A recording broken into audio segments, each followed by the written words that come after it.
প্রায় ৪ বছর ধরে চলা রাশিয়া ইউক্রেন সংঘাত আর নানা জল্পনা কল্পনার পর অবশেষে সম্ভাবনা দেখা দিয়েছে দুই দেশের মধ্যকার সমঝোতা চুক্তির। এমন হলে মস্কোর তেলের ওপর থেকে উঠে যেতে পারে আরোপিত সব নিষেধাজ্ঞা, যার প্রভাব এরই মধ্যে পড়েছে জ্বালানি তেলের বিশ্ববাজারে।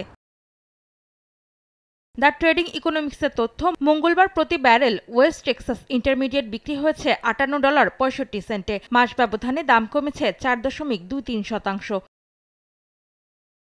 দাম কমেছে ব্রেন্ট ক্রুডেরও।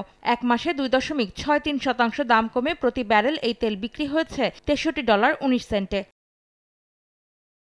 নিম্নমুখী রয়েছে গ্যাসোলিনের দামও। চাহিদার তুলনায় মজুদ বেশি থাকায় এক মাসে এই জ্বালানির দাম কমেছে 1.66%। প্রতি গ্যালন বিক্রি হচ্ছে $1.88।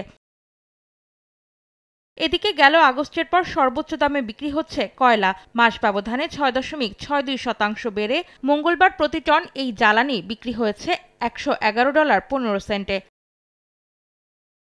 চাহিদা বাড়তে থাকায় ঊর্ধ্বমুখী প্রাকৃতিক গ্যাসের দামও এক মাসে 15.89% বেড়ে প্রতি MMBTU বিক্রি হচ্ছে $4.63। অন্তরা সেন, সময় সংবাদ।